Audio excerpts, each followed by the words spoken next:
politique, mesdames et messieurs, devrait être une conviction, une vocation. Et j'en suis sûr qu'elle en est pour certains. Mais en Guinée, d'autres en font un métier. Mesdames et messieurs, bienvenue dans cette émission Week-end Politique qui vous parvient chaque lundi quand il est 20h50 sur Espace TV. Ici, nous partons à la rencontre de ces hommes politiques. Nous foulerons le pied au sein de ces QG politiques et nous donnerons la parole à ces hommes politiques qui vont commenter l'actualité politique de la semaine. Parce qu'en politique, avoir raison n'est rien, mais savoir convaincre, c'est ça l'essentiel. Bienvenue. Vous nous suivez à Kalouma, Ratoma, Matoto. Merci de votre fidélité à Espace TV. L'équipe est au grand complet pour vous faire vivre l'actualité politique au sein de ces partis politiques. Pour commencer cette balade politique, nous allons nous inviter au sein du parti politique de l'UFDG. Après plusieurs moments de fermeture de son QG, l'UFDG rouvre cette fois-ci sa porte. Nous allons donc retrouver Malik Sandiana Kamara qui nous attend de ce côté.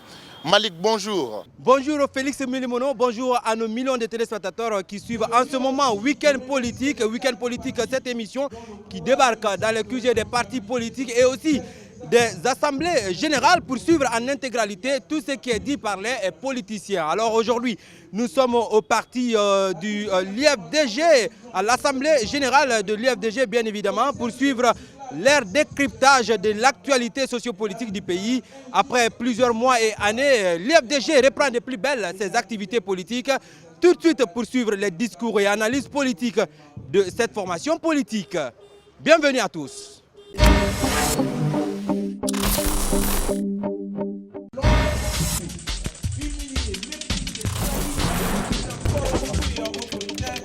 Accorde rarement sa confiance.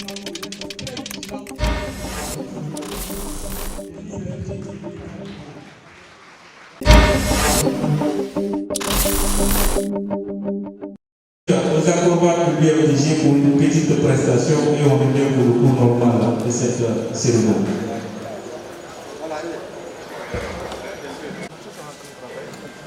Je m'engage d'assurer notre victoire, d'unir et de servir la Guinée, toute la Guinée.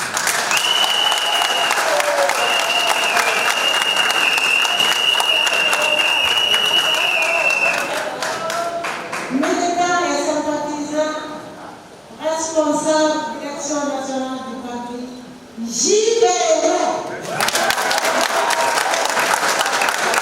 Mesdames et messieurs, sympathisants et militantes de l'UFDG, mesdames et messieurs, c'est pour nous une grande joie d'assister à cette nouvelle renaissance qui aboutit aujourd'hui à l'ouverture de notre siège politique l'UFDG. Nous rendons grâce à Dieu, nous remercions le président pour sa résilience et sa résistance, nous remercions tout le monde et nous sommes très fiers de l'UFDG et des membres et des responsables. Je voudrais partager avec vous quelques citations qu'il avait dites lorsqu'il était aux affaires aux États-Unis. Et la Guinée a besoin de se revoir et de revoir sa marche. Et ça concerne aussi bien nous, les acteurs des partis politiques, que surtout que ceux aujourd'hui qui ont les destins de la Guinée. Je voudrais parler du CNRD et du gouvernement guinéen. Dans ces citations, chacun trouvera son compte. Citoyen, homme politique, gouvernant. Je commence. Aucun homme, dit-il, n'a assez de mémoire pour réussir dans le mensonge. 2.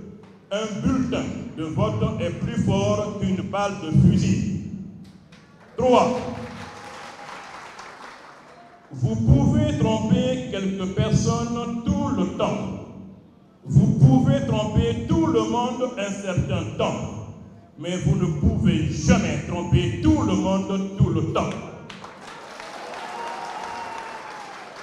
4. La démocratie, tant attendue en Guinée, et qui relève de l'article 1er de la Constitution guinéenne, qui dit, je cite, la Guinée est un État démocratique, laïque, unitaire, indivisible et social. Et cet article est le fondement de la Guinée. Il faut absolument qu'il soit traduit dans les faits. Quoi? Il dit ceci: la démocratie, c'est le gouvernement du peuple, par le peuple et pour le peuple. À bon entendeur, salut. Ceux qui veulent nous inventer des systèmes autres que ce que la Constitution guinéenne prévoit, nous comprenons, nous connaissons et nous sommes debout avec vous pour les rappeler à l'ordre, sans aucune hésitation. Je rappelle que la démocratie est le gouvernement du peuple, par le peuple et enfin pour le peuple. À bon entendeur, salut. 5. Gardez toujours à l'esprit que votre propre décision de réussir est plus importante que n'importe quoi d'autre. Je l'adresse à qui de droit dans ce pays. Gardez toujours à l'esprit que votre propre décision de réussir est plus importante que n'importe quoi d'autre. Enfin, l'adhésion populaire est essentielle. L'adhésion populaire est essentielle. Avec l'adhésion populaire, rien ne peut échouer. Sans elle, rien ne peut réussir. Je vous remercie. Je voudrais vous demander tous de vous lever pour observer une minute de silence pour tous ceux qui sont tombés dans la lutte contre le 3e mandat et dans les violences post-électorales, mais également pour El Hadj Mamadou Seck qui vient de décéder il y a quelques semaines, qui était un militant de première heure et qui a tout donné à l'UFDG. La minute de silence.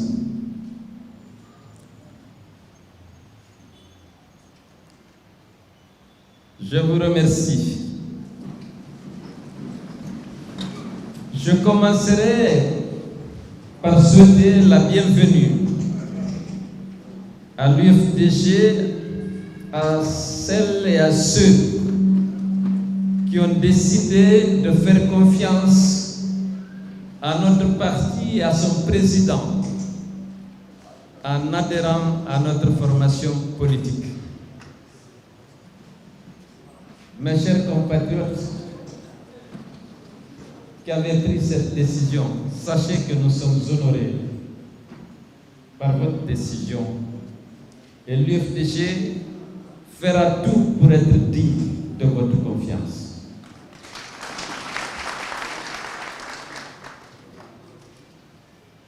Nous avons des défis en tant que Guinéens, de nombreux défis à relever. Nous sommes fiers de pouvoir les relever avec vous et de bâtir déjà la plateforme de la réconciliation des Guinéens. Parce que je suis convaincu qu'on va accéder au pouvoir, unir et servir notre peuple, rassembler et réconcilier les Guinéens comme je l'ai dit, par le pardon. Nous avons suivi en tant que parti, en tant qu'alliance politique, beaucoup d'injustices. Beaucoup de nos compatriotes qui ont l'habitude d'être ici ne sont plus parmi nous. Des jeunes à la fleur de l'âge ont été tués dans la lutte pour l'instauration de la démocratie. Les gens ont tendance à dire que cette lutte était menée pour le pouvoir. Non.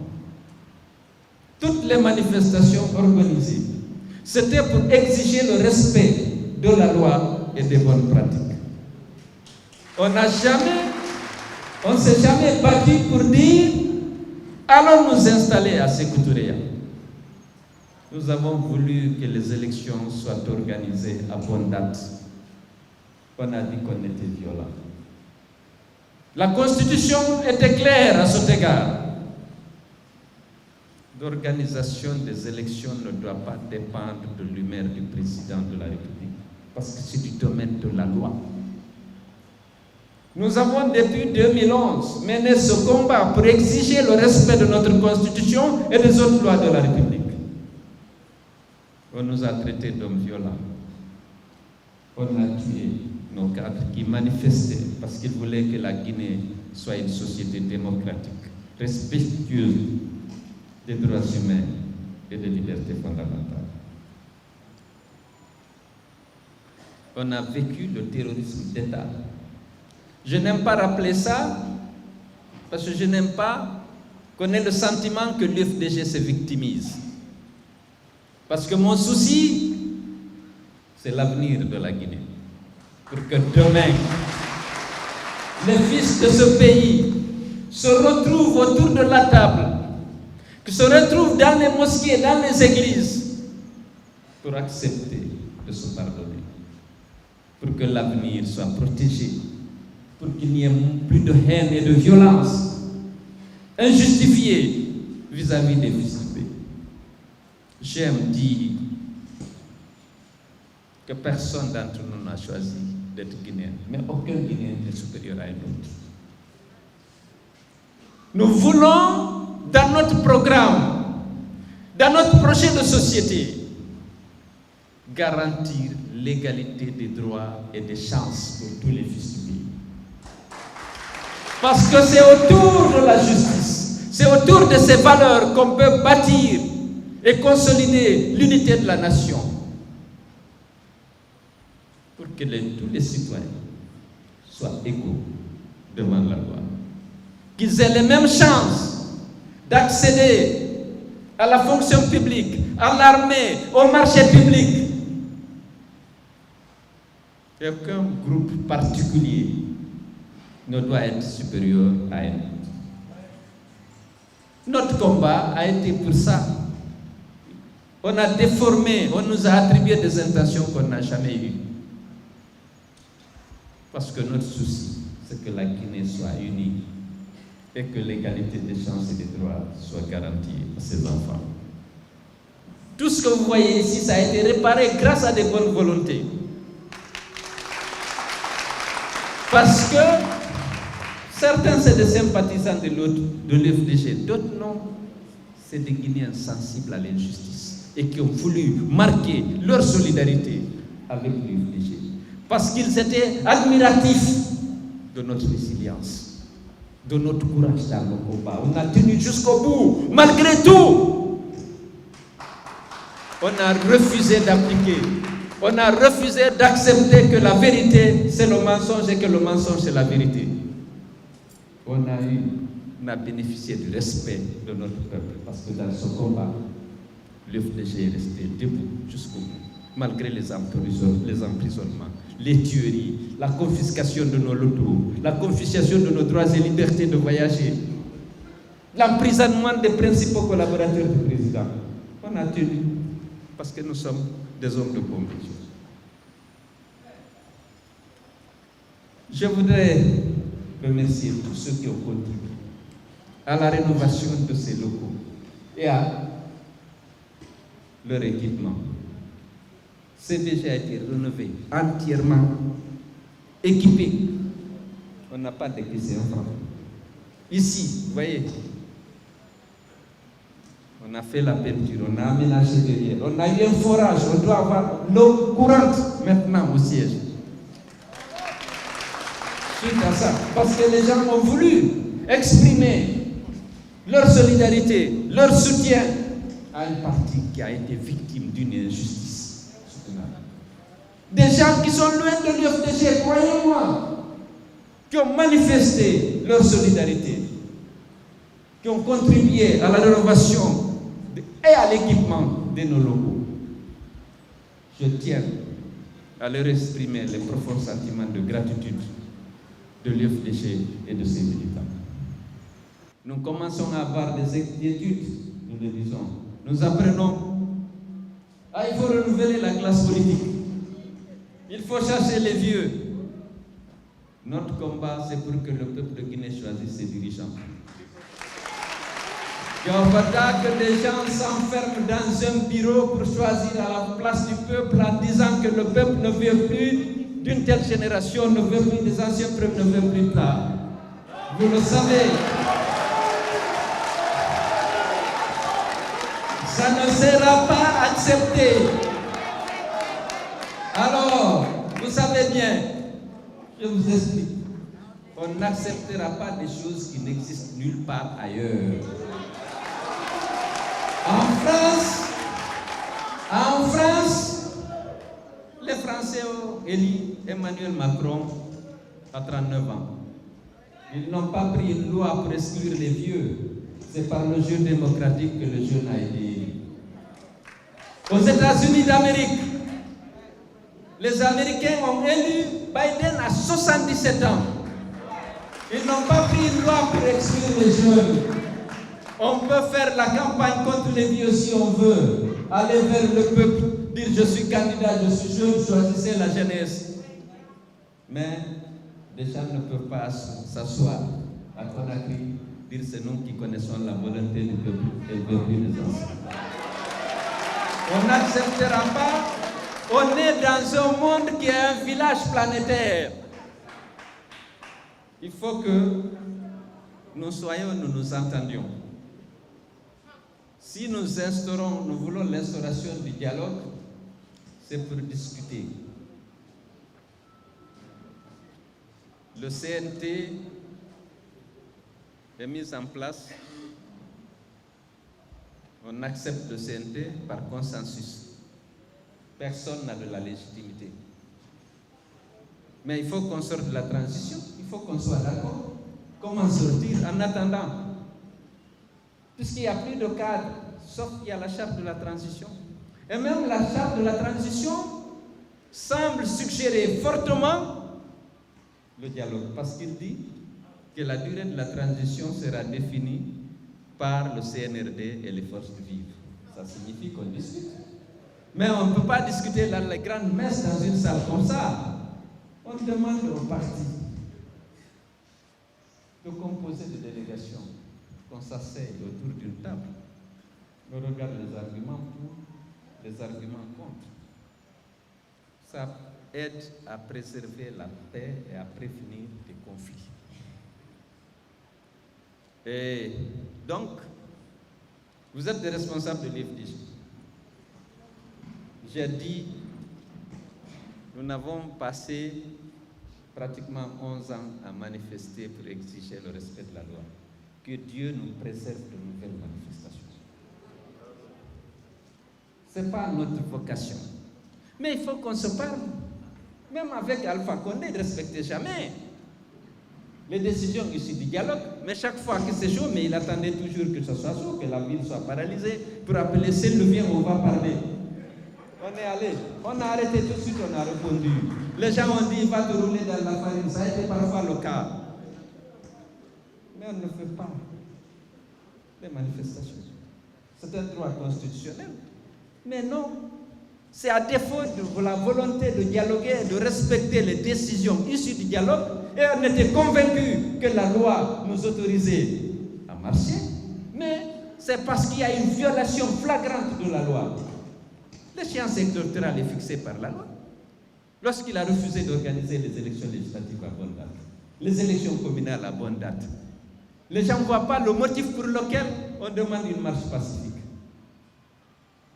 Marcher pacifiquement a été assimilé aujourd'hui à une violence des manifestants, alors qu'on sait que qui étaient les bourreaux, qui étaient les victimes. Donc, il faut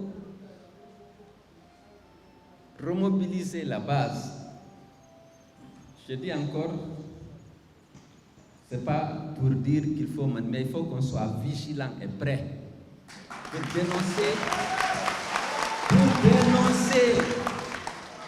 dénoncer d'abord ce qui nous semble incompatible avec les règles et les principes de la démocratie et de l'état de droit. Nous nous battons ensemble depuis 2009-2008.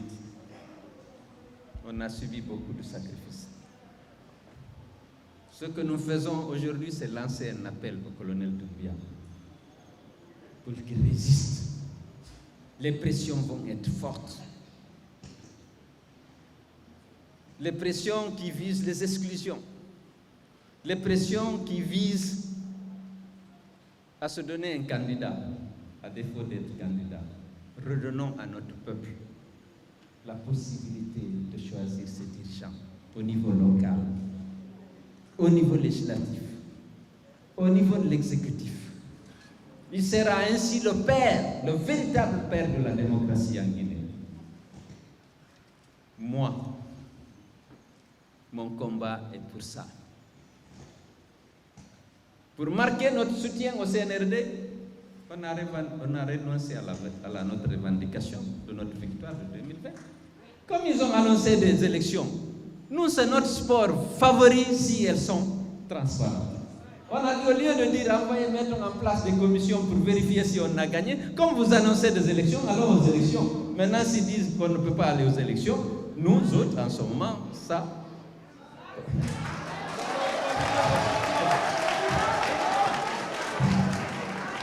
Donc, il faut vous essayer de remobiliser les gens pour leur expliquer, nous sommes pour la paix, nous sommes pour l'organisation dans un délai raisonnable des élections inclusives, libres et transparentes.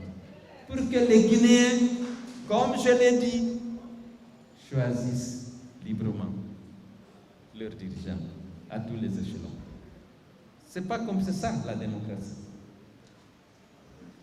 Donc, merci encore d'être venus. C'est dommage qu'on ne puisse pas, pour des raisons de santé, reprendre nos assemblées générales habituelles avec nos artistes pleins de talent, avec tous les militants qui auraient pu venir. On a suffisamment de chaises, mais on a déjà, pour la prochaine fois, on a dit qu'il faut que les gens viennent avec la carte de vaccination, avec le badge. Oui. Donc, nous souhaitons un joyeux anniversaire à El Hadji Boubacar Biro Diallo, ancien président de l'Assemblée nationale qui s'est beaucoup battu dans sa vie. Merci beaucoup et je vous souhaite un excellent week-end.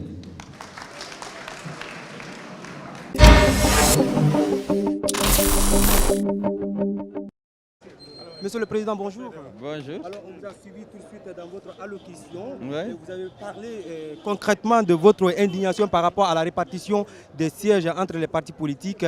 L'ANA devrait avoir 4, mais à la place de 4, vous n'avez eu que 1, ce qui explique déjà votre déception. Alors, qu'allons-nous nous attendre dans les jours à venir avec le CNRD? On s'attend à ce qu'il repart peut-être l'injustice commise à notre endroit.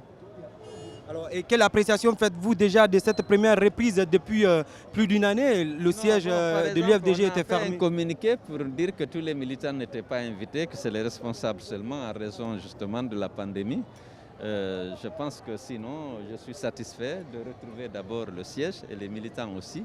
J'espère que très rapidement, on pourra avoir une assemblée générale ordinaire comme on a l'habitude d'en avoir ici, dans la salle. Merci, Monsieur le Président. Merci. Naturellement, la reprise des activités au niveau du siège ne peut être qu'une marque de satisfaction de notre part. Comme le président l'a rappelé, vous avez vu un âne ici qui était attaché. Ils ont tué l'âne ici, ils ont tué un cochon ici. Ils ont même volé le matelas du pauvre gardien qui est là. Donc, libérer nos locaux ne peut être qu'une marque de satisfaction de notre part.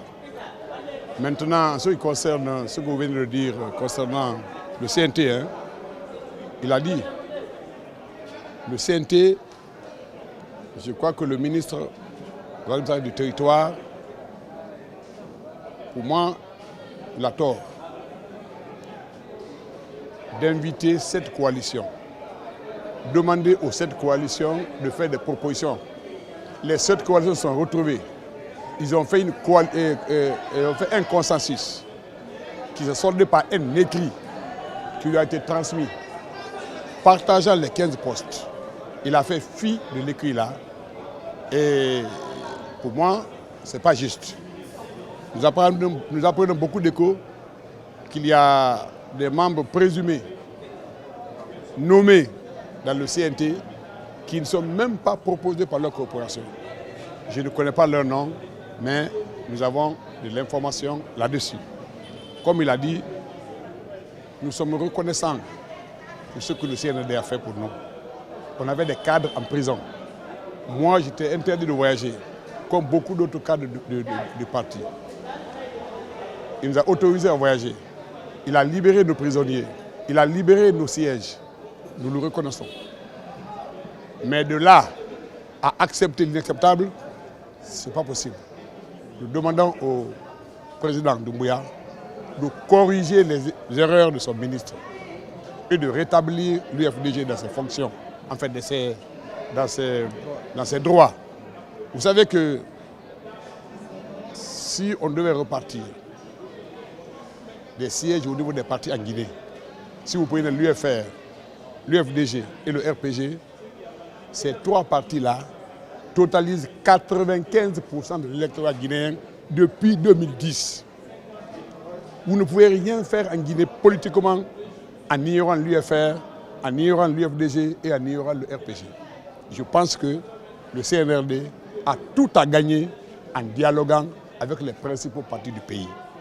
C'est ça mon point de vue. Fini l'Assemblée générale de l'Union des forces démocratiques de Guinée, vous l'avez compris, avec son président Ila Cellou Dalein Diallo. Il s'attend à ce que l'ANAD soit rétablie dans ses droits par rapport à sa représentativité au sein du CNT. Au lieu de 4 places, l'ANAD n'a eu qu'un seul siège, ce qui irrite déjà les leaders politiques de cette formation ou de cette coalition politique, en l'occurrence l'ANAD, et aussi l'indignation que cela inflige à cette formation politique. Mesdames et messieurs, vous l'avez compris. En tout cas, on va voir si le parti sera rétabli ou bien la coalition sera rétablie dans ses droits, comme l'a déjà évoqué la requête auprès de MATD. L'émission continue avec Félix Milimono. C'est dans Week-end Politique.